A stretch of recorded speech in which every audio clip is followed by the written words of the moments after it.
Genèse chapitre 22, versets 10 à 18. Genèse chapitre 22, versets 10 à 18. Lorsque vous l'avez dit, Amen. Puis Abraham étendit la main.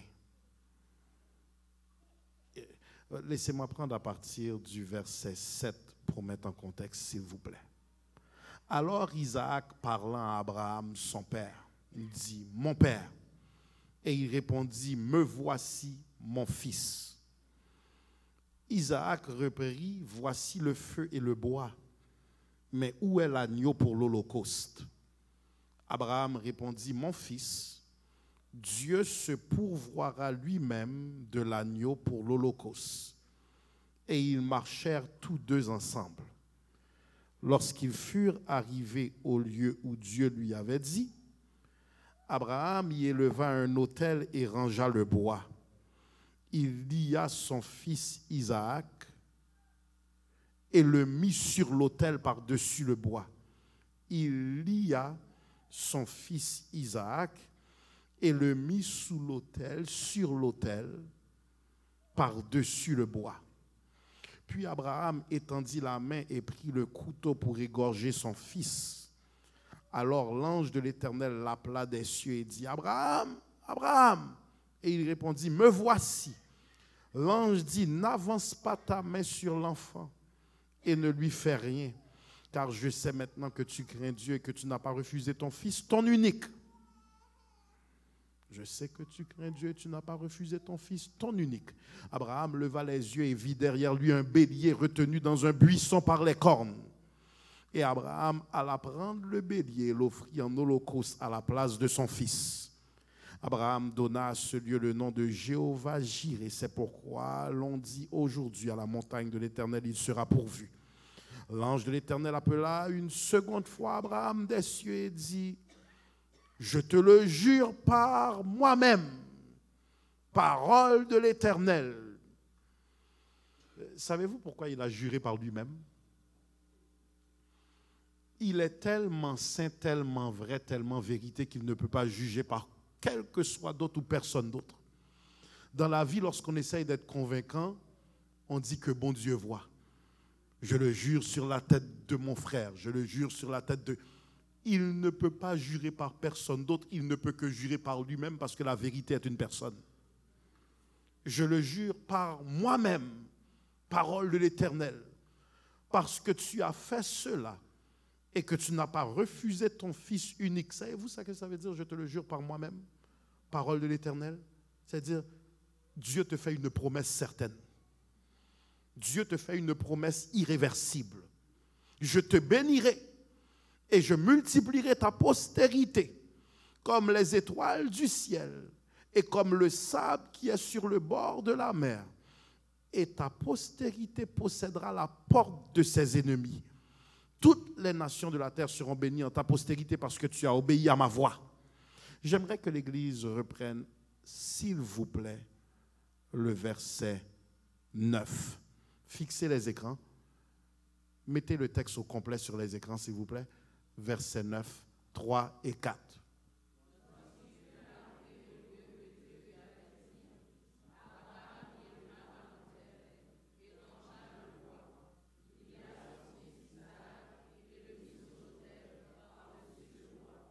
Regarde la personne à côté de toi avec toute ton autorité, toute ta puissance et toute ton onction. Dis-lui, donne-toi en sacrifice.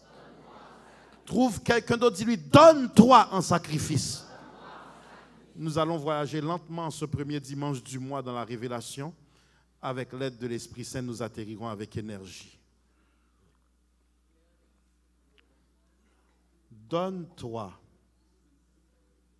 en sacrifice. Nous avons loué, nous avons adoré, nous avons cherché la face de Dieu. Maintenant, c'est l'heure de la parole. À lire le chapitre 21, nous constatons qu'Abraham est au summum de sa joie. Il est dans une jubilation tant attendue. il a enfin une postérité, d'abord en Isaac, le fils de la promesse, ensuite en Ismaël, renvoyé par Sarah dans sa fureur, mais protégé par Dieu dans son amour. Laissez-moi reprendre. Il a eu Ismaël avec une femme par impatience de sa femme. Sarah l'envoya vers sa servante, leur servante Agar.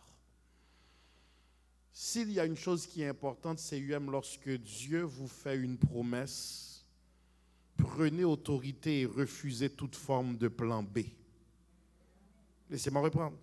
Lorsque Dieu vous fait une promesse, prenez autorité et refusez toute forme de plan B, car tout ce qui n'est pas selon la volonté divine finira par emmener confusion. Elle l'envoya vers sa servante, mais une fois bébé né, début de bisbille dans le mariage, car elle déteste maintenant la servante. Et je peux imaginer de manière spéculative Abraham, lorsqu'il reçoit l'indication de Sarah qui lui dit « Va vers notre servante afin de pouvoir copuler et espérer que nous ayons un enfant », je peux imaginer qu'il n'a pas offert trop de résistance ou trop de débat. Je vais vers 50 ans plus jeune, 50 ans moins ridé. Je vais peut-être vers 60 ans plus jeune, 60 ans plus belle. Et je l'imagine qui dit, oui, chérie, puisque tu insistes, aucun problème, j'irai vers notre servante. Mais une fois enfant né, il y a confusion. Et pour la paix maritale, l'Éternel dit à Abraham, laisse partir l'enfant et sa mère, car je ferai également de lui une grande nation. D'où la raison que vous voyez le peuple musulman être aussi riche partout sous la face de la terre, car eux aussi ont droit, étant descendants d'Ismaël, ont droit à la promesse abrahamique, car il est leur père. De ce fait, il a une postérité d'abord en Isaac, le fils de la promesse, ensuite en Ismaël, renvoyé par Sarah dans sa fureur, mais protégé par Dieu dans son amour. Le premier Ismaël avec Agar est une servante de sa femme Sarah. Et ensuite de ça, c'est important de comprendre que c'est un enfant inattendu, car d'une part, Sarah était stérile, d'autre part, elle était trop âgée pour concevoir un enfant. Laissez-moi travailler, nous allons fêter la parole de Dieu en quelques instants, je vous le promets. Maintenant, il y a une promesse et elle s'accomplit un quart de siècle plus tard et Isaac vient finalement au monde. Il est un don divin qui passe par un homme et une femme. Il y a de ces portes dans nos vies complexes CUM. Tout était défavorable, seul Dieu a pu les ouvrir. Laissez-moi reprendre. Il y a des portes que Dieu a ouvertes pour vous. Vous devez être honnête et dire, ce n'est pas votre érudition, votre dextérité intellectuelle, votre statut social, ce n'est pas votre niveau de réseautage, mais ce niveau de miracle, seul Dieu a pu le faire. Quand tout joue contre vous, quand les conditions sont défavorables, quand la maladie ou la vieillesse sont au rendez-vous, quand la stérilité rencontre les problèmes du temps et me mettre dans une position où je ne peux plus espérer, laissez-moi vous dire une chose, levez la tête, Dieu a le dernier mot et il n'a besoin d'aucune condition favorable pour éclater sa gloire. Il est le spécialiste des cas compliqués. Seigneur, j'aime ta parole, laissez-moi reprendre. Vous servez le Dieu qui est spécialiste des cas compliqués. Y a-t-il une personne, tu as une victoire ou un miracle dans ta vie et tu dis, seul Dieu a pu ouvrir cette porte? De ce fait, frères et sœurs, voici Abraham est installé à Beersheba. La faveur de Dieu est avec lui. Il est traité d'égal à égal par un roi étranger, Abimelech, partout où il passe.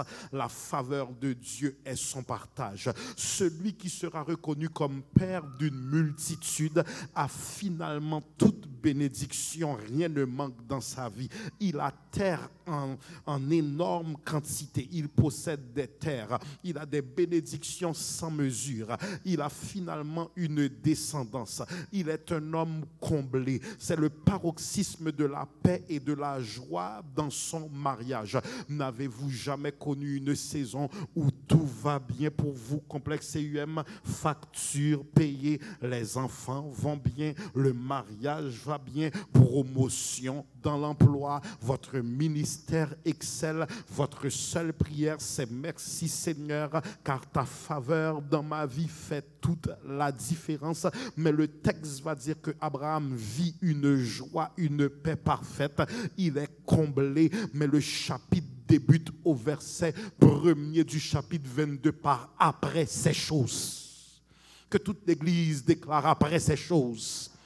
Frères et sœurs, préparez-vous toujours à ce que Dieu intervienne par sa souveraineté, quel que soit le niveau de paix, de joie, de prospérité que vous vivez. Nous serons tous confrontés un jour par un après ces choses.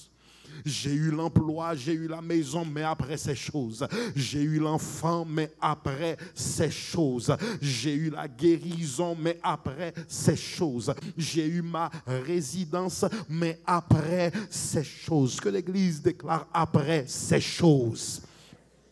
Après ces choses signifie quoi? Il n'y aura pas toujours des montagnes avec l'Éternel, mais il y aura également des vallées où notre cœur sera testé. Après ces choses, le texte dit, Dieu mit Abraham à l'épreuve. Dans les premiers mots, le narrateur définit l'angoissant récit qui va suivre. Une épreuve dont les principaux personnages, les protagonistes, ne sont pas au courant de tous les aboutissants.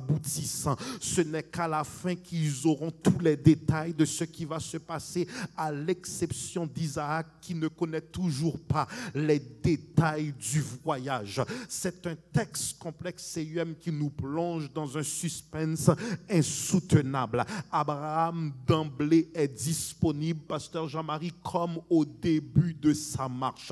Abraham est disponible et disposé, car ce même homme avait été appelé par Dieu à quitter sa famille, quitter sa patrie et aller vers une terre inconnue que Dieu lui montrera. Es-tu prêt à bouger sans indice tellement tu fais confiance à Dieu? Es-tu prêt à aller quitter le connu pour l'inconnu tellement que tu fais confiance à Dieu? La parole que nous puissions dire qui est la plus intelligente de notre vie, c'est oui Seigneur. Est-ce qu'il y a quelqu'un ce matin pouvant dire oui Seigneur?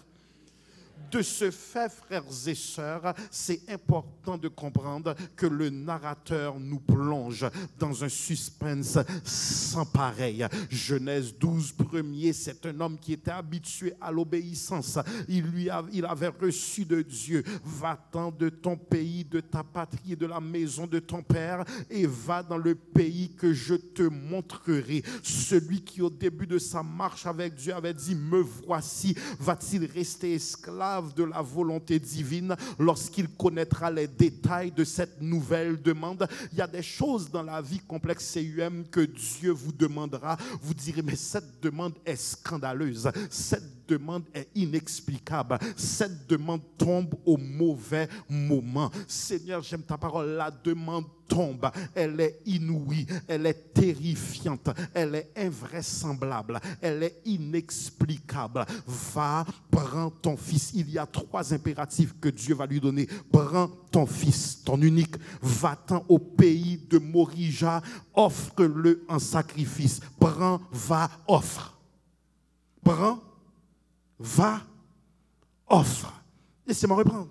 Ce n'est pas une mince affaire que l'Église déclare avec moi. Prends, va, offre.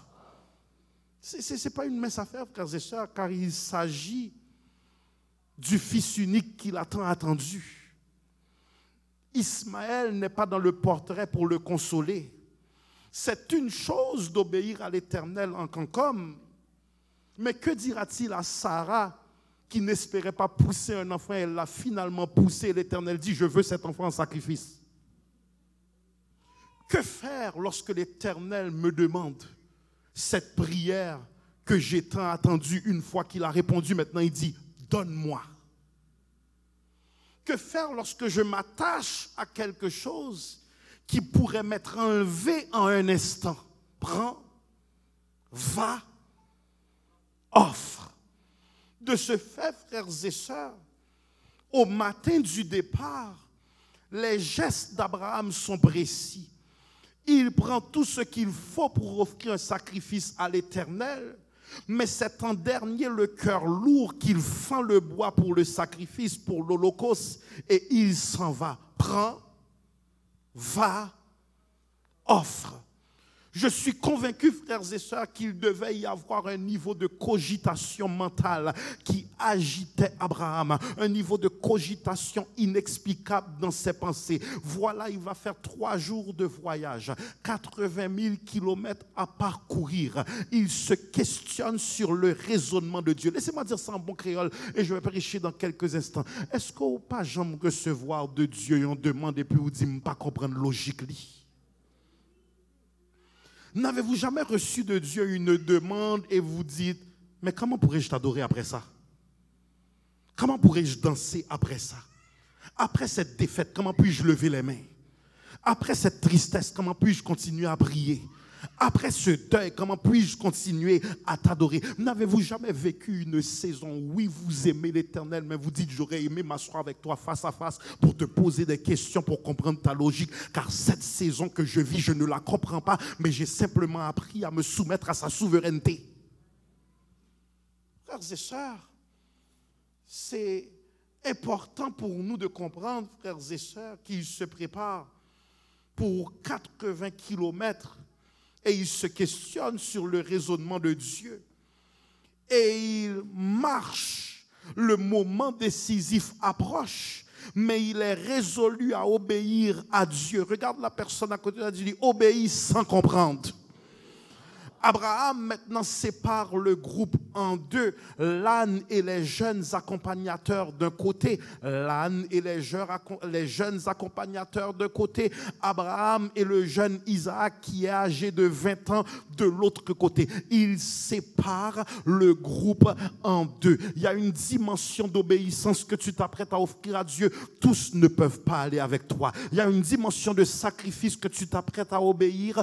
Tous ne peuvent pas aller avec toi. Il y a quelque chose que Dieu te demande. Il ne le demande pas à tes amis et tes amis ne peuvent pas participer à ce moment-là. Ils ne comprendront pas. Ta famille ne peut pas participer à ce moment-là. Ils ne comprendront pas. Savez-vous pourquoi il sépare le groupe en deux? Il y a un niveau d'engagement que Dieu demande. Il n'a pas de temps pour des voix externes qui viendront t'emmener au questionnement.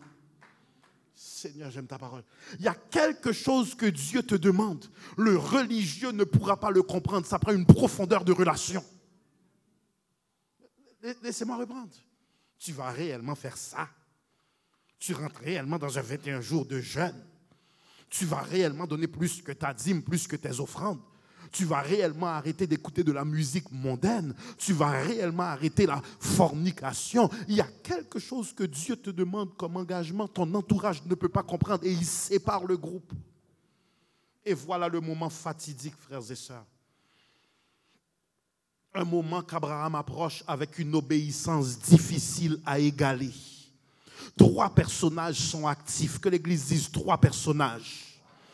3 personnages sont actifs, frères et sœurs. Il y a le divin, il y a Abraham et il y a Isaac. Le divin, Abraham et son fils. Le bois pour le sacrifice est chargé sur le dos d'Isaac. Il se prépare pour cette dernière portion du voyage. Le 2/3 du voyage est accompli. Mais il y a entre Abraham et Isaac plusieurs non-dits. Il y a entre ces deux plusieurs choses non adressées. Le fils unique, porte le bois, tandis que son père tient à la main le feu et le couteau. Il y a une tension qui augmente par une question qui est logique, car Isaac était habitué de voir son père aller adorer, il était habitué d'aller avec son père adorer, mais il y a un non-dit. Frères et sœurs, c'est la seule fois du récit où Isaac va parler. Il a conscience d'un manque. Il a conscience d'un manque. Quel est ce manque? Il y a conscience que tout est prêt pour offrir un sacrifice à l'Éternel, mais je ne vois pas de victime. Seigneur, j'aime ta parole. Tout est prêt pour offrir ce sacrifice à l'Éternel, mais je ne vois pas de victime. Et Isaac, pour la première fois, parle et il dit à son père, mon père. Et le père répondit, me voici mon fils. Isaac reprit, voici le feu et le bois, mais où est l'agneau pour l'Holocauste? Frères et sœurs, ratez pas ça. Au début, quand le groupe est séparé en deux, savez-vous ce qu'Abraham a dit au groupe? Restez là, ne montez pas, mon fils et moi allons adorer. Suite de ça, pas je descendrai, nous descendrons. Laissez-moi reprendre. Restez là, mon fils et moi allons adorer. Suite de ça, nous descendrons. Bon, commencez à prêcher complexe CUM. Je suis venu dire à quelqu'un, quel que soit le niveau de sacrifice que Dieu te demande, lorsque tu dis oui Seigneur, ça ne peut pas se terminer en tristesse. Lorsque tu dis oui Seigneur, ça ne peut pas se terminer en déception. Lorsque tu dis oui Seigneur, ça ne peut pas se terminer en désolation. Il a déjà prophétisé, restez là car mon fils et moi allons adorer. Et il sait pourtant que l'Éternel lui a demandé son fils en sacrifice, mais il connaît le cœur de son Dieu. Il dit, je vais l'adorer quel que soit ce qu'il me demande. Je prophétise qu'il y aura une résurrection. Mon fils et moi, nous descendrons. Ça ne peut pas mal se terminer lorsque tu dis oui à Dieu. Voici le feu et le bois. Mais où est l'agneau pour l'Holocauste? C'est une question angoissante, une question malaisante. Isaac veut finalement comprendre. J'ai marché et voilà, ça fait 3 jours que nous marchons, mais je sais qu'il manque un élément important sans lequel le sacrifice sera important, sera obsolète, ne pourra pas être opéré.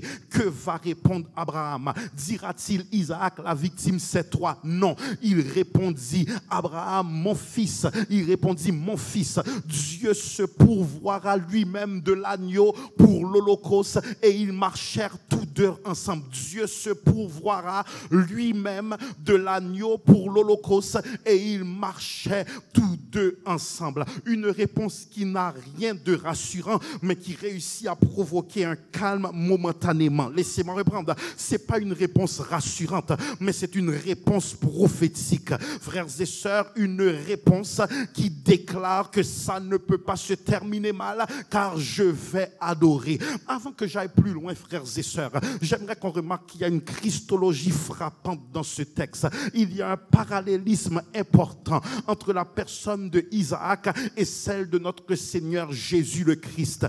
Isaac a porté le bois de son sacrifice. Jésus a porté le bois du calvaire. Isaac monte vers le mont Morija. Jésus va monter vers le mont Golgotha pour se faire crucifier pour nos péchés. Isaac obéit à la volonté du Père. Jésus obéit à la volonté du Père. Isaac est un fils unique. Jésus est le fils unique. Isaac est né d'une femme stérile. Jésus est né d'une femme vierge. Isaac est un type de Christ. De ce fait, est-ce que je peux reprendre? Isaac a porté le bois de son sacrifice. Jésus a porté le bois du calvaire. Isaac monte vers le mont Morija. Jésus monte vers le mont Golgotha. Isaac obéit à son père. Jésus obéit au Père. Isaac est fils unique. Jésus est le fils unique de Dieu. Isaac est né d'une femme stérile. Jésus est né d'une femme vierge par la conception du Saint-Esprit. Et c'est l'heure de la grande mise à l'épreuve. Une fois qu'ils arrivent sur le mont Morija, ils vont élever l'autel et disposer le jeune homme. Laissez-moi reprendre. Ils vont élever l'autel et disposer le jeune homme. Concentre-toi, CUM, ce matin. Je veux parler à cette assemblée et nous préparer à nous offrir comme sacrifice à Dieu.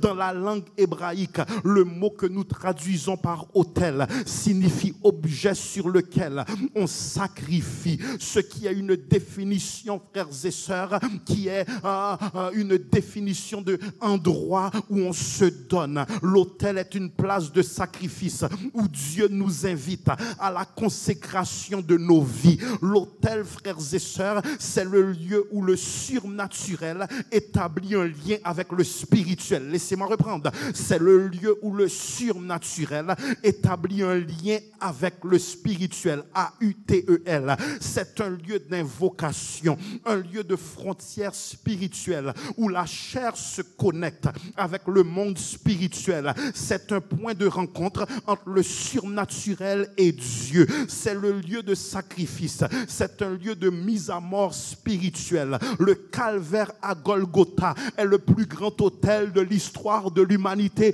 pour le plus grand sacrifice de l'histoire de l'humanité, pour la plus grande réconciliation de l'histoire de l'humanité, pour le plus grand rachat de l'histoire de l'humanité, pour la plus grande justification de l'histoire de l'humanité. L'autel, c'est une place où je meurs à moi-même, une place où Dieu m'invite à la consécration de ma vie. Abraham, je veux faire le toit de père d'une multitude, mais toute ta vie est-elle sur l'autel? M'aimes-tu plus que Isaac, ton enfant chéri? Qu'as-tu dans ta vie, complexe CUM? Qu'est-ce que j'ai dans ma vie qui représente un Isaac? Y a-t-il quelqu'un, Dieu t'a béni et cette bénédiction est devenue plus importante que le bénisseur? Seigneur, j'aime ta parole. Y a-t-il quelqu'un, il t'a donné la maison, mais ta maison est devenue plus importante que la présence de Dieu? Ton mari est devenu plus important que la présence de Dieu? Ton enfant est devenu plus important que la présence de Dieu? Ta femme est devenue plus importante que la présence de Dieu? Ton emploi ou ton argent est devenu plus important que la présence de Dieu?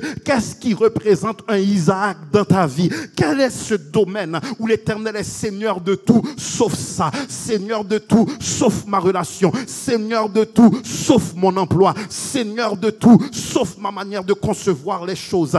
Je veux te bénir, mais es-tu prêt à me donner ton Isaac? Regarde la personne à côté de toi, dis, donne à Dieu ton Isaac. Dans nos églises, frères et sœurs, l'autel est souvent vu comme l'endroit où avancent ceux qui ont péché, ceux qui veulent se repentir. Mais si nous comprenons l'importance de l'autel, c'est un endroit où nous offrons un sacrifice de mise à part à Dieu, un sacrifice de sainteté. Ne viens pas à l'autel pour une maison, pour une voiture, pour plus d'argent, mais viens à l'autel pour dire mon corps, mon cœur, mon âme ne m'appartiennent plus. Ton amour les réclame, ils sont à toi, Jésus. Ne viens pas à l'autel pour un emploi, ne viens pas à l'autel pour la popularité, ne viens pas à l'autel pour l'argent. Ce sont les païens qui cherchent ces choses. Mais lorsque tu viens à l'autel, c'est sonde-moi, Éternel, connais mon cœur, enlève en moi toute forme de méchanceté, enlève en moi toute forme de médisance, enlève en moi toute forme de haine, enlève en moi toute forme d'orgueil, enlève en moi toute forme de jalousie, enlève en moi toute forme de charnalité. Je désire être un sanctuaire pour toi. Y a-t-il quelqu'un ce matin au complexe CUM? Tu es venu à l'autel pour dire Seigneur, je ne veux plus de moi, mais je veux toi. Je veux moins de moi, mais je veux plus de toi. Moi pas voulu faire l'évangile, j'aime t'a fait encore. Moi pas voulu traîner dans le péché, j'aime t'a traîner encore. Donc je mets ma vie à l'autel. Sois mon maître, sois mon Seigneur. Nettoie-moi, lave-moi par ton sang précieux. Y a-t-il quelqu'un ce matin, tu veux te présenter comme un sacrifice à l'Éternel afin que ton adoration aille dans une autre dimension, ta louange aille dans une autre dimension, tes mains élevées, l'Éternel les agrée. Je veux ton Isaac. Offre ta vie sur l'autel, un lieu où le surnaturel établit un lien avec le spirituel, un lieu d'invocation, un lieu de frontière spirituelle où la chair se connecte avec le monde spirituel. Laissez-moi reprendre dans le monde séculier. J'écoutais une entrevue sur une artiste que plusieurs aiment dans le monde entier. Et on vous disait ce que faisait cet artiste pour avoir toute cette gloire et toute cette renommée. Chez elle, elle a un hôtel et une chambre où personne ne peut entrer. Et Jude, elle a une cuisinière qui est chez elle, non pas pour ses repas culinaires à elle. Elle a sa cuisinière personnelle, mais l'esprit qui habite chez elle, qui lui permet de performer pour le monde entier, a sa propre cuisinière parce qu'à chaque jour, cet esprit veut un repas qui est déposé sur l'autel avec précision.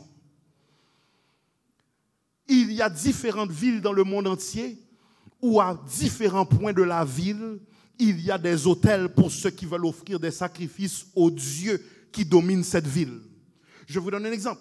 Vous pouvez aller dans un restaurant asiatique et vous voyez que sur le comptoir, un autel est bâti avec la statue de Bouddha et à cet autel, les gens déposent de l'argent. Il y a, à chaque fois qu'il y a la manifestation d'une entité céleste ou angélique, un autel est érigé. L'esprit ne descend pas si les composantes ne sont pas réunies. Seigneur, j'aime ta parole, laissez-moi reprendre.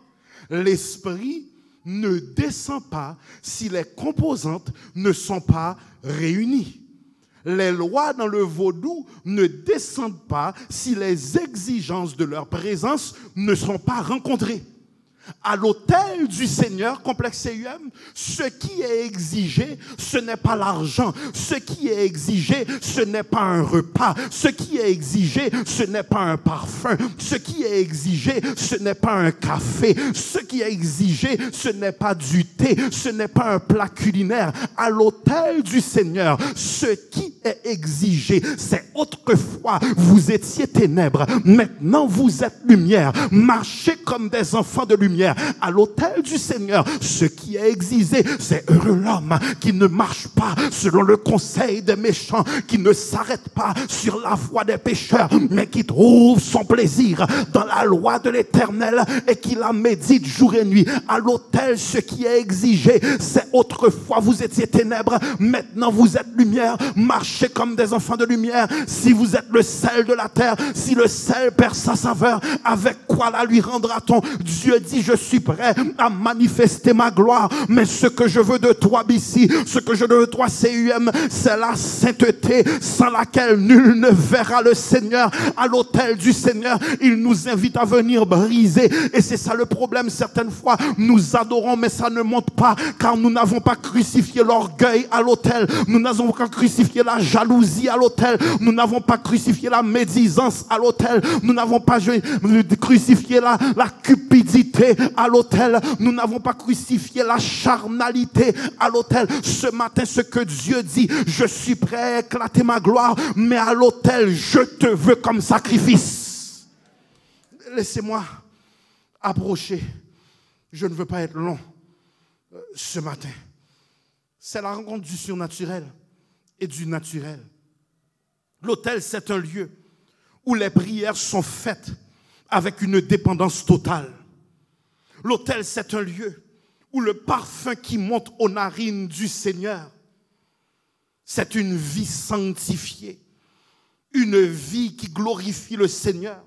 Romains 12, 1er de déclarer, je vous exhorte donc, frères, par les compassions de Dieu, à offrir vos corps comme un sacrifice vivant, saint, agréable à Dieu, ce qui sera de votre part un culte raisonnable. Et s'il y a un chant que j'aimerais chanter à la conclusion de ce message, mais je n'aurai pas le temps, c'est prends la vie, Seigneur Jésus, moi v'lais consacrer le baou, prends chaque heure et prends chaque jour, parce que tout temps moins voulait louer. Ou y a-t-il quelqu'un cette année, lorsque tu regardes l'état de l'humanité, tu comprends que c'est le temps de s'offrir à l'Éternel. Lorsque tu regardes les nouvelles, tu comprends que c'est le temps de s'offrir à l'Éternel. Lorsque tu regardes comment les hommes sont méchants, irréligieux, ennemis de la vérité, ennemis des gens de bien, tu comprends que c'est le temps de s'offrir à l'Éternel. Lève tes deux mains dans le sanctuaire, dis, me voici, je suis le sacrifice. Oh, lève tes deux mains vers Dieu. Dieu et dit, me voici, je suis le sacrifice. Un sacrifice de louange, un sacrifice d'adoration, un sacrifice qui se présente ce matin et à chaque jour pour dire, mon corps, mon cœur, mon âme ne m'appartiennent plus. Ton amour les réclame. Ils sont à toi, Jésus. Reçois mon sacrifice. Il est sur ton autel. Vous voyez tous ceux qui sont remplis d'onction, ils passent du temps sur l'autel du Seigneur. Ils se sacrifient. Ils crucifient le moi et ils disent, si je vis, ce n'est plus moi qui vis, mais c'est Christ qui vit en moi. Ceux qui passent leur temps à l'autel, ce sont les amoureux de la présence de Dieu qui disent, bam, Jésus, précieux sauveur. Y a-t-il quelqu'un dans ce sanctuaire ce matin? Tu veux que ta vie soit une louange à Dieu. Tu veux que ta vie soit une adoration à Dieu. Tu veux que ta vie soit un sacrifice à Dieu. Laissez-moi vous dire une chose. Toute ta vie ce matin est-elle sur l'autel? Est-il Seigneur de ton corps? Est-il Seigneur de ton argent? Est-il Seigneur de ton mariage? Est-il Seigneur de ta voiture? Est-il Seigneur de ton emploi? Est-ce que qu'on graine moun matin ou dit Jésus me veut bon tout? De ce fait, frères et sœurs, et je conclus, Abraham attache son fils sur l'autel et le fils ne comprend pas. Puis, il étendit la main et prit le couteau.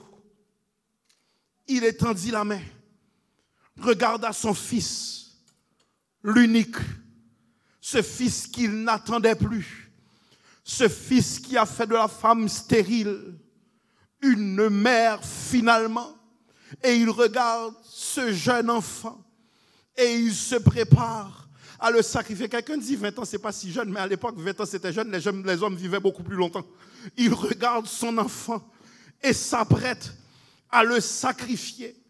Puis il prend le couteau, écoutez ma voix, pour égorger son fils.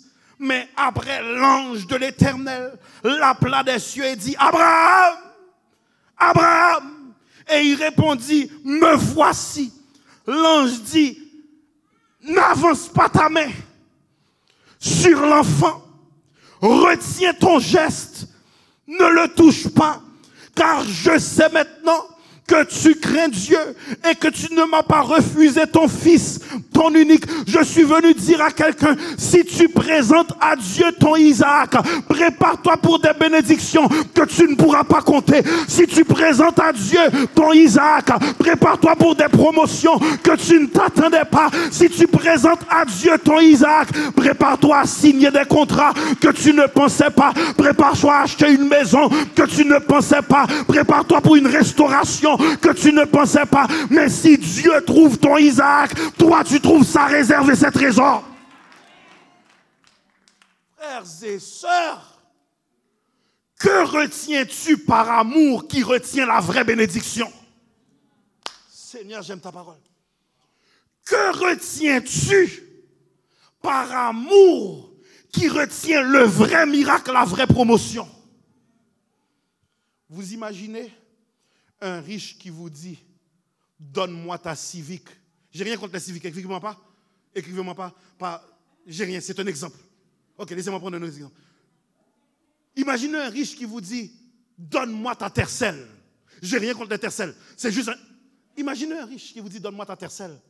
Je veux la voir. Et toi tu dis, non, je ne te donne pas ma voiture. Moi, je ne conduirai pas. Et il fait le même test avec quelqu'un d'autre. La personne lui donne la tercelle, il lui remet une Rolls-Royce, c'est une Bentley. Je t'ai remis 22 000. Frère, quand machine me coûtait plus cher, 22 000, chérie. Je t'ai remis 22 000.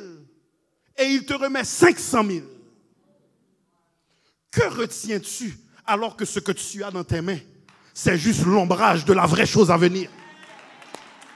Si tu donnes à Dieu ton Isaac, tu remarqueras, c'est pour qu'on caille là ça, c'est pour qu'on salaire là ça, c'est pour qu'on machine dans ça, c'est pour qu'on bénédiction en ça. Dieu veut mettre quelqu'un dans une position d'étonnement, mais tu es prêt à lui donner son Isaac?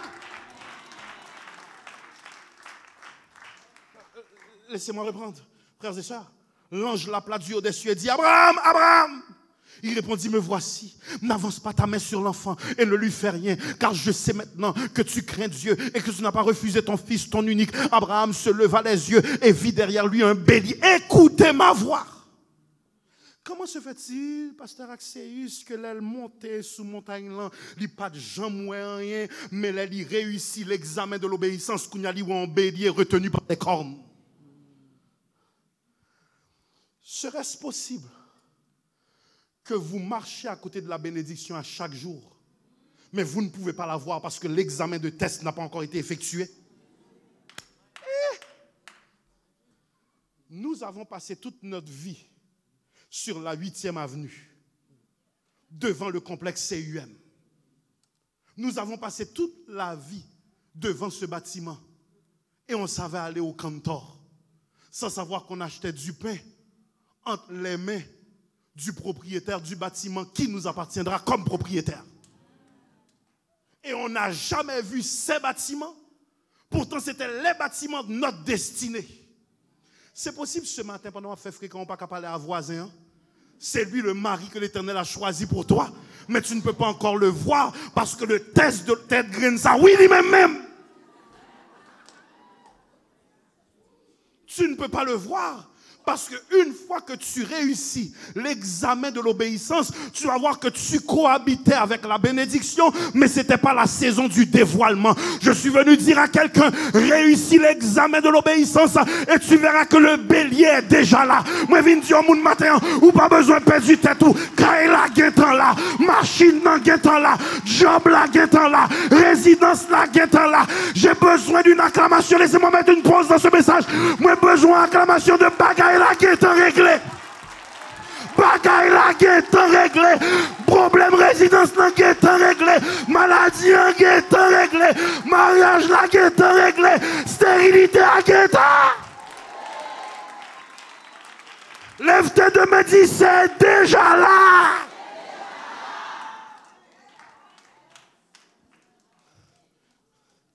Dieu n'a pas à créer. Il l'a déjà fait. Il a simplement levé le voile et dévoilé.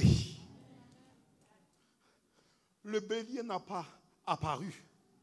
Les écailles des yeux d'Abraham sont tombées. Il y a des choses que tu ne peux pas voir. Pas parce qu'elles ne sont pas là. Parce que tu n'as pas fini l'examen sur l'autel. Et une fois que tu as terminé l'examen, le voile est levé. Et l'Éternel dit, marche dans la bénédiction que j'ai préparée d'éternité.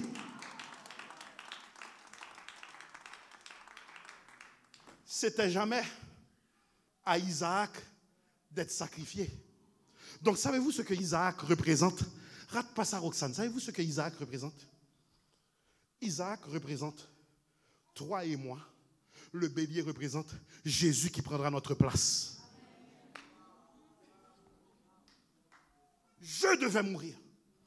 Je devais être condamné. Je devais être coupable. Mais le bélier a dit, donne-moi ta place. Je te juge non coupable, je te justifie. Je vais mourir à ta place. Toi, pars et moi, et va me louer. Je dois terminer. Je vous ai tenu trop longtemps ce matin.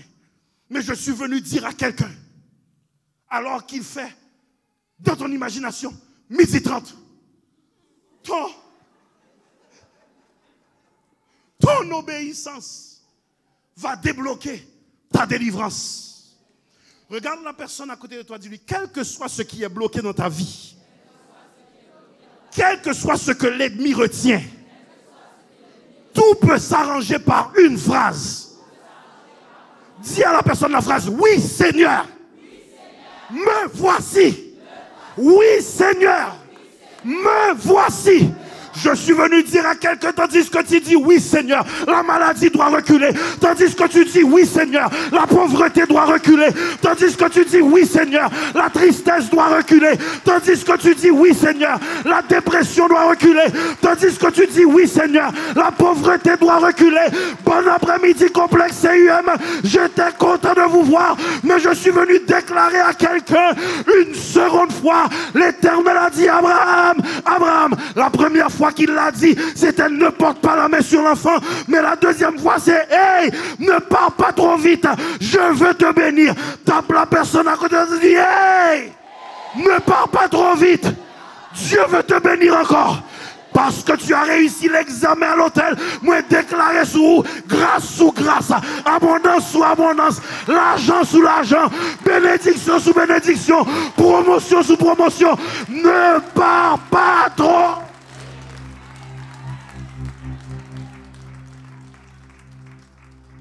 Il dit, hey, tu ne peux pas partir aussi vite. Je veux faire de toi, mes paroles là, une référence pour les nations. Quelqu'un crie, hey, ne pars pas trop vite. Dieu veut faire de toi une référence pour sa gloire. Pasteur Bissi dit, me semble bon créole, bon Dieu choisit pour le faire joler avec non.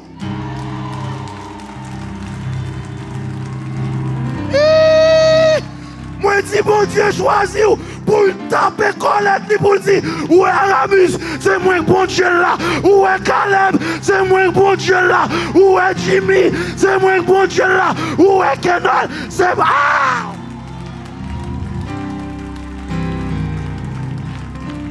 Lève tes deux mains, dis bon Dieu choisi pour le faire joler avec.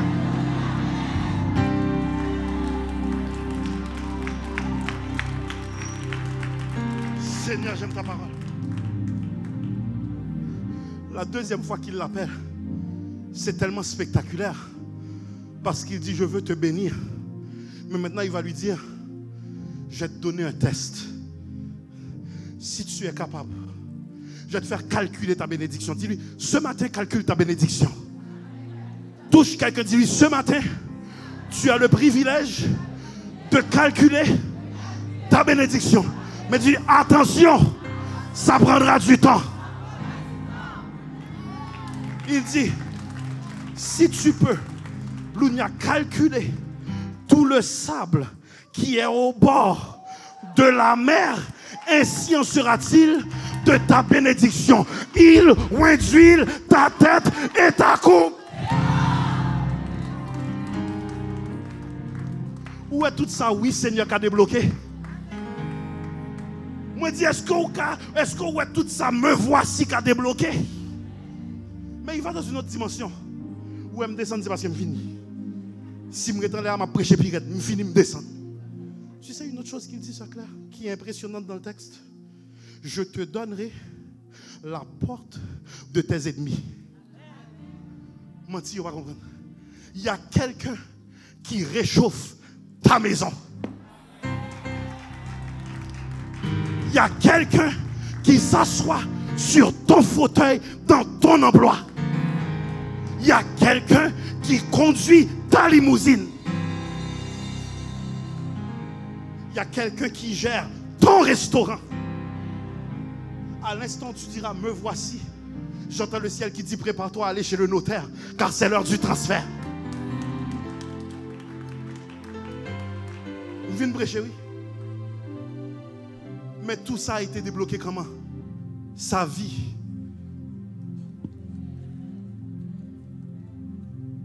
Toute ta vie est-elle sur l'autel divin ce matin? Il est ton Dieu, mais il est Seigneur de tout. Il dit, je te donnerai la porte de tes ennemis. Savez-vous ce que ça veut dire? Je te donne une onction sans restriction. Et paraître pour pas paraître. Depuis où paraître doit dominer. Et paraître pour pas paraître. Depuis où paraître tous ses chefs. Je te donnerai la porte de tes ennemis. Tout ça parce qu'il a dit, je te remets ton Isaac. Fais-en ce que tu veux. Et l'Éternel a dit, voici ton Isaac, reprends-le et plus. Prépare-toi en cette année où nous mettons l'accent sur la sanctification, sur l'obéissance, à dire oui à Dieu, mais prépare-toi car c'est également l'heure de l'étonnement. Ne pars pas trop vite. Dieu veut te bénir avec un niveau de bénédiction inexplicable. Vous allez voir m'aider parce que je vais juste chanter un couplet et je ne connais pas les mots. Mais j'ai confiance qu'il y a au moins 20 personnes dans la salle qui peuvent m'aider à sauver ma face devant vous tous et devant Internet. Je vais essayer. Parce que ce chant me domine, je ne pourrai pas partir si je ne pas chanter.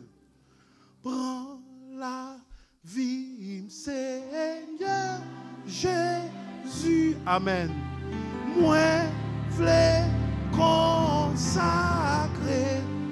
Tout va bien jusqu'à présent, pas gâter.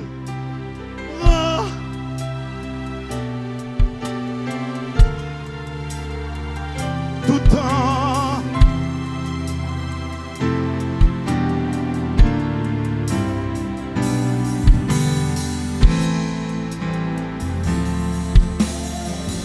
On nous reprend. Levez, mais on prend la vie.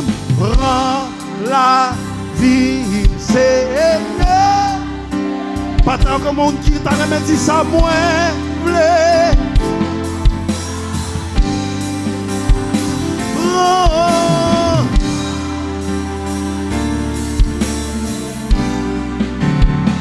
Tout temps.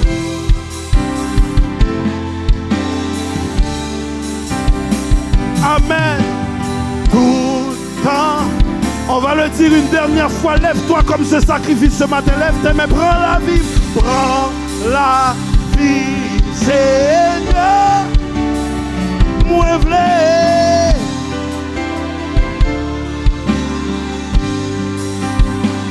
Prends.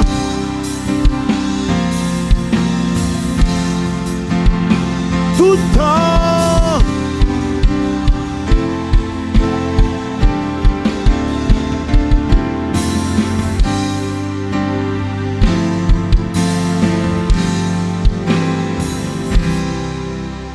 Tout